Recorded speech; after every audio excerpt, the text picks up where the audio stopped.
Hello people, welcome back to the channel. Don't forget to like, share, comment and subscribe to the propaganda machine.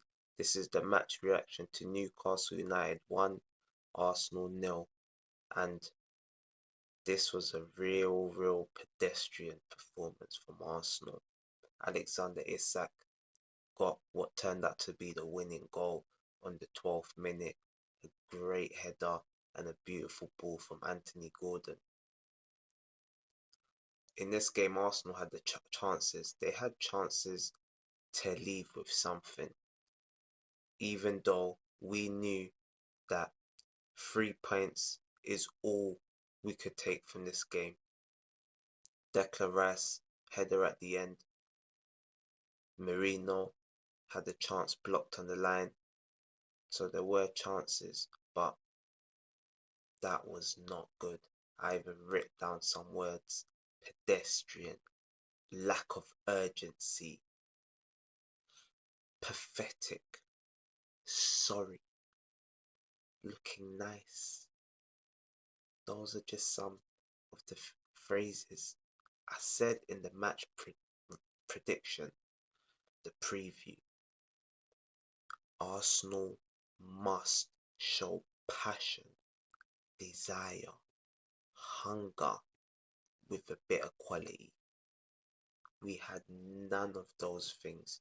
I can't say one player from that game that can fully leave with their head held high. I can't say no one. Let's just go straight into the takeaways because I'm just disgusted by that performance. The first takeaway is the defense. One clean sheet in our last 8 matches. We got back-to-back clean sheets on the first 2 games of the season. Ever since then, it's like we can't stop conceding. Like I said, one clean sheet. Conceding 2 against Bournemouth, 2 against Leicester, 2 against Liverpool, 2 against Man City. It's all coming in twos. This is not good. 1 against Southampton. It's really not good. And 3 times this season, Saliba and Gabriel has allowed one ball to split them open. Today it was the cross. Against Brighton, it was one ball that split through them. The Erling Haaland goal for Man City. The distance is off. It is not on. And it's looking like they're a shell of themselves from last season. Last season, our defence, that was the bedrock of our team. But this season, the defence is not defending. Poor, poor from the team, poor. Back to front, very poor. Second takeaway, we go from the defence to the attack. That attack is looking blunt. It is basically Saka or Inshallah. Saka and Inshallah. That's now 2 games out of the last 3 where we haven't scored. The Shakhtar game, we looked like we were struggling to score there. Even the game against, who was it, Preston. Yeah, we scored 3. We should have had 7, 8. These are the games where you need to start putting teams to the sword. Fill your boots. Because you get chances and you don't take them. Why? Why are people not taking their chances, finishing their dinner? It's very poor. And like I said, we're relying on Saka and we're relying on corner kicks or free kicks. Let me break down some numbers for you because I've discovered a truly shocking stat. Saka has 1 less goal involvement than the whole front line put together. Can you imagine that? He's got 7 assists and 3 goals, which is 10 goal involvements. Havertz has 4 goals, 1 assist, which is half. Martinelli, 2 goals, 2 assists. And Trossard, 2 goals, 11 in total. So this attack needs to buckle up its ideas. Jesus and Sterling, what do you do for us? What do you do? Nothing. Absolutely nothing. Sterling doesn't even get on in these games. Arteta, whatever you done last season with that Dubai trip, whatever the work that happened there needs to be happening in this country, because right now it's a crisis. Third takeaway. Speaking of crises, we're very, very close to waving the white flag on this title race. We are probably 1 game away. We are now 7 points behind Liverpool. If we beat Liverpool and beat Man City instead of conceding these late goals, we'd be in a much better position. But now, we're in no position whatsoever. We've got Forest and Chelsea the next 2 games. And if we are honest with ourselves, who's confident? Are you confident? Because I'm not confident. Hell no. Yeah, Chelsea hardly beat us. But there's first times for everything, as Bournemouth showed Man City. The first win in 15 games in the Premier League. So imagine that. Runs come to an end. So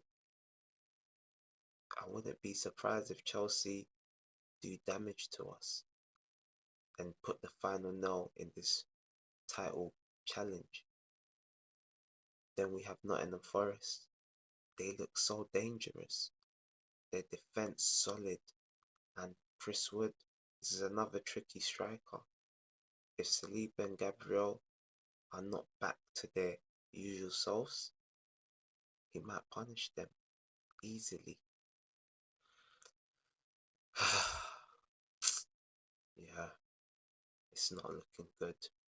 The fourth takeaway, and very fitting that it's the fourth, as it is back to the transfer window where I said I rated that 4 out of 10. I believed we hadn't done enough. We still needed a striker. Strikers in this league, Chris Wood, he's on 8 goals, Havertz is on 4. There alone shows you what difference a striker could make. Just getting goals out of nowhere. Nottingham Forest are now in the top 4. Crazy. Above Arsenal. How is that possible? Nottingham Forest 3rd, Arsenal 4th. We could still slide down the table with a Chelsea win, and if Tottenham don't beat Villa, this is not looking good for us. It has been a shocking start to the season.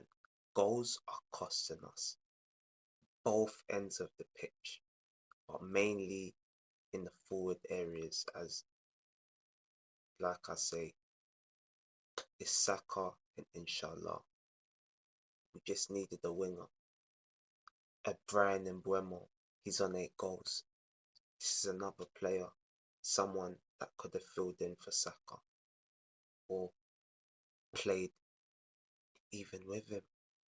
This is just so frustrating for me, because I saw this coming and I just knew the midfield, it's not been the worst, but we let Smith Rowe and Vieira go. We let both of them go. Surely we could have just got one replacement in, because it's clear that Arteta doesn't believe Ethan Nwaneri's ready, because it's been 10 games in and he hasn't got a start. Surely we could have had one player that could play in multiple positions like a Eze. I'm sure if we had the Eze type player, he could have filled in there, ready to start. It's not been good. We got Raheem Sterling, no goals, no assists in the Prem. Only one goal and one assist against Bolton. Jesus not looking good. So we clearly need two forwards. We need two. Martinelli and Trossard not having the best season. So yeah, this has cost us dearly. The fifth and final takeaway. Have we just cracked under the pressure? Is the pressure of winning this league title, the first in 21 years, too much for these players? Because that's what it looks like. Is it too much for Arteta also? We're getting red cards. We've had 3 in our first 10 games. I don't know why we even get these red cards. They're so childish. They're silly. It's pathetic. We're dropping points from winning positions, losing in the 90th minute against, or drawing against Man City, drawing against Liverpool late on.